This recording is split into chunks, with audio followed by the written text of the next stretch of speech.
Hello दोस्तों भाई, कैसे हो सभी लोग। तो भाई आज हम पढ़ने जा रहे हैं हाइड्रोजन क्लोराइड का चैप्टर केमिस्ट्री में, आईसीसी क्लास 10 के लिए ये। तो इस हाइड्रोजन क्लोराइड HCl जो आप समझ ही चुके होंगे, आज हम इस चैप्टर को पढ़ने जा रहे हैं। तो चलिए स्टार्ट करते हैं। तो भाई सबसे पहले देखो, हम डिस्कवरी के बारे में वगैरह इतनी बात नहीं करेंगे, आपको पता ही होगा अगर आपने बुक से पढ़ ही लिया होगा वैसे, क्योंकि डिस्कवरी वगैरह पेपर में नहीं पूछी जाती। वैसे मैं आपको थोड़ा सा बता देता हूँ कि ग्लोबर नाम के एक साइंटिस्ट ने प्रिपेयर किया था HCl गैस को from rock salt and concentrated H2SO4। तो 1648 में इन्होंने ऐसा किया। फिर 1772 में जोसेफ प्रिस्ली ने इस एसिड को एक प्योर फॉर्म में ऑब्टेन किया और इसके सॉल्यूशन को मरीन एसिड का नाम दिया, और बाद में जाके इसका नाम म्यूरियाटिक एसिड पड़ गया था। म्यूरियाटिक एसिड ये नाम पूछा जाता है एग्जाम में, बोर्ड एग्जाम में पूछा गया बहुत बार, तो आप ये याद रख सकते हो। आपकी बुक में भी दिया होगा, मैं आपको बता देता हूँ। म्यूरियाटिक एसिड HCl को बोलते हैं भाई। उसके बाद देखो, प्रिपरेशन की अगर हम बात करें ना, तो पहले मैं आपको थोड़ा बेसिक बता देता हूँ प्रिपरेशन का। देखो भाई, मॉइस्ट हाइड्रोजन गैस होती है ना, H2, ठीक है। मॉइस्ट मॉइस्ट मतलब मॉइस्चर वाली, उसको भाई क्लोरीन के साथ कंबाइन करते हैं, ठीक है। क्लोरीन के साथ कंबाइन, सॉरी Cl2 लिखना भूल गया मैं। क्लोरीन के साथ कंबाइन करते हैं उसको, मॉइस्ट हाइड्रोजन गैस को, ठीक है। और उससे बनती है भाई हमारी HCl गैस, या HCl, या HCl नहीं, सॉरी, मतलब HCl गैस बनती है, ठीक है। तो ये जो हाइड्रोजन गैस होती है ना भाई, ये मॉइस्ट होना इसका बहुत ज़रूरी है, वरना रिएक्शन नहीं होगा, ठीक है। मॉइस्ट होना ज़रूरी है। और एक और चीज़ है सबसे मेन, कि डायरेक्ट सनलाइट में नहीं होगा, ये होगा आपका डिफ्यूज सनलाइट में, डिफ्यूज्ड सनलाइट में। अब ये डिफ्यूज सनलाइट में क्यों होगा, देखो, जब जो रिएक्शन होता है ना मॉइस्ट हाइड्रोजन और क्लोरीन गैस का, वो ना एक्सप्लोजिव होता है इन डायरेक्ट सनलाइट, और नेग्लिजिबल होता है डार्क में, मतलब अगर पूरा डार्क कर दोगे तो नहीं होगा, ठीक है। और डायरेक्ट सनलाइट में करोगे तो एक्सप्लोजिव है, इसलिए डिफ्यूज सनलाइट करते हैं। तो डिफ्यूज सनलाइट का मतलब होता है लाइक थोड़ी सनलाइट, मान लो मैं आपको एग्जांपल के लिए बता रहा हूँ, ये आपको याद करने की जरूरत नहीं है। एक बॉक्स है, ठीक है, उसमें वो पूरा क्लोज्ड है, उसमें आपने एक छेद कर दिया और उसमें आपने सनलाइट मतलब आप पास कर रहे हो, तो वो डिफ्यूज्ड है, मतलब वो थोड़ी है, ठीक है। पूरी नहीं जा रही है ना, एक सिर्फ सर्कल से जा रही है, तो इसलिए। तो ये तो हमने बात कर ली भाई अपने थोड़े बेसिक प्रिपरेशन वगैरह के बारे में। अब बात करते हैं भाई लेबॉर्ट्री मेथड के बारे में, ठीक है। लेबॉर्ट्री मेथड, अब देखो, लेबॉर्ट्री मेथड में आपका एक टाइप ऑफ वो दिया होता है, क्या बोलते हैं, एक हाइड्रोजन क्लोराइड गैस का फोटो दी होगी, जो आपको अभी स्क्रीन पे दिख रही होगी, ठीक है। और प्रिपरेशन का दिया होता है। तो देखो इसमें क्या होता है, जो आप इसमें क्या लेते हो, इसमें आप रिएक्टेंट्स जो लेते हो ना, वो रॉक सॉल्ट, रॉक सॉल्ट होता है, और साथ में सल्फ्यूरिक एसिड होता है, ठीक है।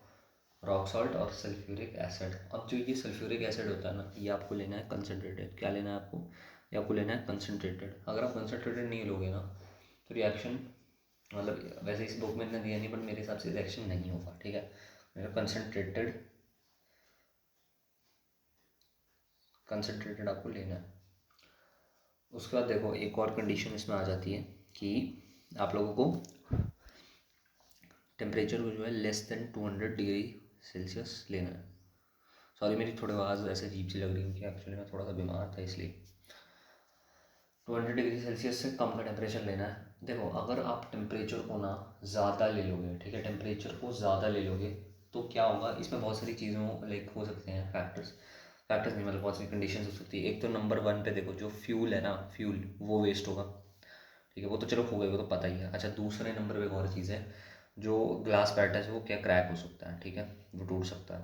थर्ड वाली कंडीशन की बात करें, तो जो लाइक जब आप रिएक्शन करते हो ना NaCl प्लस H2SO4, ठीक है, तो मैं एक बार लिख देता हूँ, NaCl प्लस H2SO4, H2SO4 जब आप ये करते हो ना <200 डिग्री सेल्सियस, तो जो प्रोडक्ट आता है, प्रोडक्ट में नीचे लिख रहा हूँ, तो प्रोडक्ट आता है NaHSO4, जो है सोडियम बाइसल्फेट। और ये जो है ना, ये एक एसिड सॉल्ट होती है। क्या होती है, ये होती है एक एसिड सॉल्ट, प्लस आपका एक और चीज़ आती है HCl, ऑब्वियस सी बात है, HCl तो आएगा ही। तो देखो, ये हो गया जो आपने किया <200 डिग्री सेल्सियस पे इस रिएक्शन को, ये तब आता है, ठीक है। लेकिन जब आप <200 डिग्री सेल्सियस करते हो, तो वो मैंने आपको कंडीशन तो बता ही दी, लेकिन क्या क्या हो सकता है पॉसिबिलिटीज़। लेकिन बात करते हैं हम और चीज़ों की। अब देखो, जब आप ये करोगे ना, इसमें एक चीज़ होती है कि जो HCl होता है ना, वो तो इसमें भी बनता है, लेकिन इसमें एसिड सॉल्ट नहीं बनती, इसमें नॉर्मल सॉल्ट बनती है, Na2SO4 प्लस H। तो ये फ़र्क है। बाकी मैंने आपको बता ही दिया कि क्या क्या इसके लाइक कॉन्सिक्वेंसेज हो सकते हैं। एक तो देखो फ्यूल वेस्ट होगा, अपैरेटस टूट सकता है। उसके बाद तीसरे नंबर पे हाँ, तीसरे नंबर पे क्या है, तीसरे नंबर पे ये है कि सोडियम सल्फेट जो है, ये जो बनाना लाइक अगर आपने मोर देन 200 डिग्री सेल्सियस किया तो ये क्या करता है, ये ना एक हार्ड क्रस्ट बना देता है ग्लास पैरेटस के आसपास, और उसे निकालना बहुत मुश्किल होता है। मतलब मान लो ये ग्लास पैरेटस है ये ऐसे, इसके आसपास ये ना हार्ड क्रस्ट बना देगा, उसे निकालना बड़ा मुश्किल होता है। तो इसलिए हम मोर देन 200 डिग्री सेल्सियस नहीं लेते, हम लेस देन 200 डिग्री सेल्सियस ही लेते हैं, या फिर 200 डिग्री सेल्सियस लेते हैं। तो ये कंडीशंस है। अच्छा, ये तो हमने थोड़ी इसके बारे में बात कर ली कि क्या क्या क्यों क्या कैसे, ठीक है, ये वो था। अब बात करते हैं भाई रिएक्शन की। देखो सबसे पहले क्या होता है, जो NaCl है वो H2SO4 के साथ रिएक्ट करती है, तो देखो क्या बनता है, NaHSO4 less than 200 degree Celsius को बता रहा हूँ, प्लस HCl बनता है, ठीक है। अब ये जो HCl बनता है ना, ये HCl, ठीक है, ये क्या होता है, इसमें ये जाता है आपका एक पाइप के थ्रू, आपको डायग्राम में दिख रहा होगा, एक पाइप के थ्रू ये जा रहा है कंसनट्रेटेड सल्फ्यूरिक एसिड के अंदर। अब मैं आपको यहाँ पे ना डायग्राम शो नहीं कर रहा हूँ, इसलिए नहीं कर रहा क्योंकि मैं आपको बेसिक एक्सप्लेनेशन दे रहा हूँ यहाँ पे जो आपको समझ नहीं है। तो डायग्राम तो आपकी बुक में दिए हैं, तो वो मेरा दिखाने का क्या फ़ायदा है। तो वो जैसे उस पाइप में जाता है ना आपका, जब ये HCl जाता है उस पाइप में, तो जो कंसनट्रेटेड सल्फ्यूरिक एसिड है ना, जो H2SO4 है, वो उसमें रखा हुआ है। वो क्यों रखा है, वो इसलिए रखा है क्योंकि वो ड्राइंग एजेंट की तरह काम करता है। किसकी तरह, ड्राइंग एजेंट की तरह। तो ये मैं DA लिख रहा हूँ शॉर्ट में। ये क्या करता है, ये HCl से सारा मॉइस्चर ले लेता है और उसे ड्राई बना देता है, ठीक है। अब यहाँ पे एक और चीज़ है, H2SO4 को क्यों यूज़ कर रहे हैं हम, और किसी चीज़ को क्यों नहीं कर रहे हैं। अब आप सोच रहे हो H2SO4 को क्यों कर रहे हो, नहीं भी सोचो तो बता देता हूँ। हम लोग देखो इसमें एक चीज़ है कि हम लोग और ड्राइंग एजेंट्स क्यों नहीं यूज़ करते, लाइक CaO, ठीक है, जिसको हम क्विकलाइम भी बोलते हैं। फिर हम लोग वो क्यों नहीं यूज़ करते, फॉस्फोरस पेंटोऑक्साइड P2O5, वो क्यों नहीं यूज़ करते। वो हम इसलिए यूज़ नहीं करते क्योंकि भाई देखो, जो हाइड्रोजन क्लोराइड है ना, ठीक है, हमें उसका मॉइस्चर निकालना है, तो हमें एक ऐसा ड्राइंग एजेंट चाहिए ना जो सिर्फ उसका मॉइस्चर ही निकाले, उसके साथ रिएक्ट ना करे। मतलब कहने का ये है कि जो HCl है ना, ठीक है, और हाँ एक चीज़ याद रखनी, H2SO4 कंसनट्रेटेड है, ठीक है, डाइल्यूट मत समझ लेना। तो ये क्या है, ये जब इसके साथ जाएगा ना तो ये इसके साथ रिएक्ट नहीं करता है, ये रिएक्ट नहीं करेगा। ये जो ये इसका मॉइस्चर निकाल लेगा और इसे ड्राई बना देगा। क्या बना देगा, ये इसे ड्राई गैस बना देगा।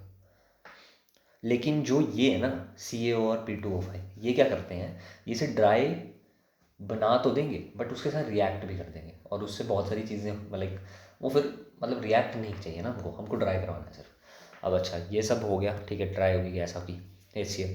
उसके बाद वो आपके डायग्राम में होगा कि HCl एक और पाइप के थ्रू जाता है। अब वो पाइप क्यों है, वो जब उस पाइप के थ्रू जाएगा ना, ठीक है, तो उस पाइप के थ्रू जाता है। अब वो कलेक्ट होता है by upward displacement of air बोल रहा हूँ, अपवर्ड डिस्प्लेसमेंट ऑफ एयर।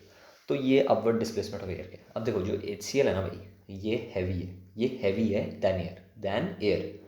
तो ये जो है, अगर जब देखो आपने देखा होगा कोई भी लाइक चीज़ होती है ना, जो लाइक आपने देखा होगा वो बलून्स होते हैं, लाइक आपके लाइक मेले वगैरह में, फेयर वगैरह में मिलते हैं, ठीक है, वो बलून्स होते हैं। तो उसमें हाइड्रोजन गैस होती है कि पता नहीं हीलियम, कोई तो गैस होती है उसमें, हाइड्रोजन ही होती है शायद से। तो वो हाइड्रोजन होती है, हाँ, हीलियम नहीं होती, हाइड्रोजन होती है। तो वो क्या होता है, हाइड्रोजन जो आपको पता है लाइटेस्ट गैस है। तो वो जो बलून्स होते हैं ना, जब आप उन्हें छोड़ देते हो ना अपने हाथ से, तो वो ऊपर चले जाते हैं। कहाँ चल जाते हैं, ऊपर चले जाते हैं। वो जहाँ भी होंगे, मतलब घर में हो तो घर की छत के ऊपर चिपक जाएंगे, ठीक है, ऐसे आसमान में चले जाएंगे अगर बाहर हो, ठीक है। तो वो हल्की होती है गैस, इसलिए। तो HCl वैसे ही भारी है, तो एयर हल्की है, HCl से हल्की है एयर, ठीक है। तो HCl भारी है तो HCl नीचे चला जाएगा और एयर ऊपर चली जाएगी, ठीक है। तो अपवर्ड डिस्प्लेसमेंट ऑफ एयर हो गया, मतलब एयर ऊपर चलेगी, बस आपको याद रखना है। और ये हाईली सॉल्युबल इन एयर होता है, सॉरी इन वाटर होता है, सॉरी मेरे से गलतियाँ हो रही है। HCl highly soluble in water होता है, इसलिए इसे वाटर के ऊपर कलेक्ट नहीं करते।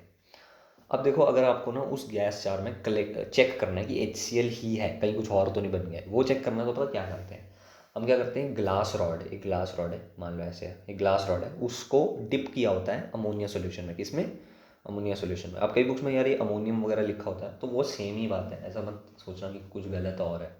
अमोनिया अमोनियम एक ही बात है, ठीक है। अच्छा, तो उसके बाद क्या होता है, ये अमोनिया में डिप की होती है वो ग्लास रॉड, और उसको HCl के पास लाते हैं, जिसके बाद हमें एक रिएक्शन दिखता है, HCl दिखता नहीं, मतलब HCl प्लस NH3, तो ये हो जाता है NH4Cl, जिसके हमें डेंस वाइट फ्यूम्स दिखते हैं। और जब डेंस वाइट फ्यूम्स दिखते हैं ना, मतलब हमें पता लग जाता है कि HCl ही है गैस। तो ये है। बाकी मैं थोड़ा आपको बता देता हूँ कि रिएक्टेंट्स में, ठीक है, रिएक्टेंट्स में क्या क्या है। रिएक्टेंट्स में देखो क्या है, जो NaCl है ना, वो क्यों यूज़ करते हैं हम, वो इसलिए यूज़ करते हैं, एक तो चीप है, ठीक है, और ईजिली अवेलेबल है। अच्छा, ये एक हो गया, हमने एक बात कर ली, किया, ये तो क्लियर हो गया होगा आप लोगों को। बाकी बाकी बाकी बाकी बाकी बाकी ओके, मेन तो मैंने आपको सारा बता दिया है। अब अच्छा, प्रॉपर्टीज़ की बात कर लेते हैं, हाइड्रोजन क्लोराइड की कुछ प्रॉपर्टीज़ की। सबसे पहले फिजिकल प्रॉपर्टीज़ की बात करेंगे। फिजिकल प्रॉपर्टीज़ में भाई देखो क्या होता है, ये तो एक तो पंजेंट है, ठीक है, चोकिंग ऑर्डर है, स्लाइट सार टेस्ट है, सार टेस्ट है इसका, खट्टा, ठीक है, वो है। पंजेंट चोकिंग ऑर्डर है, ठीक है, और नॉन पॉइजनस है। लेकिन अगर इसे इनहेल कर लोगे ना भाई, तो ये जो है ना एक वो क्रिएट करने, मतलब है, देखो देखो ये क्या है, ये गैस जो है ना, ये नॉन पॉइजनस है, इसमें पॉइजन नहीं है, पॉइजनस नहीं है ये। बट इसे अगर आप इनहेल कर लोगे, मैं ऐसे बता रहा हूँ, ऊपर इनहेल कर लोगे ना, तो ये क्या करती है, एक बर्निंग सेंसेशन प्रोड्यूस करती है, ठीक है, बर्निंग सेंसेशन प्रोड्यूस करेगी। और ये जो है 1.28 टाइम्स हैवियर है एयर से। ये मैंने आपको बता दिया बेसिक बेसिक। तो भाई इस वीडियो में देखो हम बस इस चीज़ की बात, और हाँ मैं एक और चीज़ बता देता हूँ, केमिकल प्रॉपर्टीज़ बता देता हूँ। केमिकल प्रॉपर्टीज़ में देखो नॉन कम्बस्टिबल है, ये नॉन कम्बस्टिबल है HCl। नॉन कम्बस्टिबल मतलब ये supporter of, non supporter of combustion है।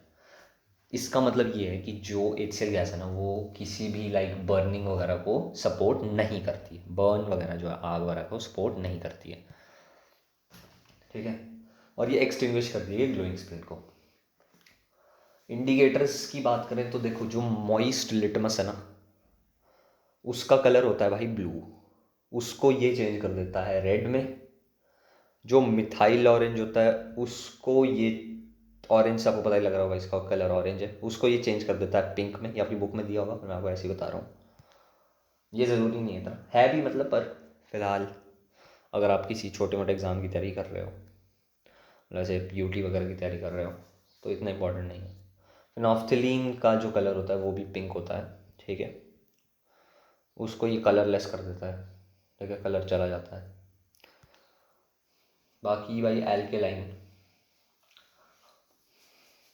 Okay, thermal dissociation. अब देखो, हाँ, थर्मल डिसोसिएशन के बारे में बताना भूल गया था। देखो ये HCl है ना, थर्मली डिसोसिएट करना है, ठीक है, इसको रिवर्सिबल थर्मल थर्मल डिकम्पोजिशन करना है, तो ये लेस देन 500 डिग्री सेल्सियस के टेम्परेचर पर ही होगा, ठीक है। तो ये H2 प्लस Cl2, इसे बैलेंस कर देगा, 2 लगाना इधर, तो ये 500 degree Celsius less than temperature में ही होगा। तो भाई ये था आपका थोड़ा सा HCl का। अब मैं इसका से एक सेकंड पार्ट बनाऊंगा आपके लिए, उसमें हम एसिड की बात करेंगे, ठीक है। इसमें हमने सिर्फ अभी गैस की ही बात की है, उसमें हम एसिड के बारे में बात करेंगे।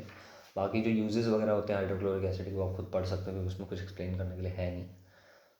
तो अभी हमारा पोर्शन बचा है सिर्फ एसिड वाले का। तब तक के लिए बाय बाय, अगले वीडियो में मिलते हैं।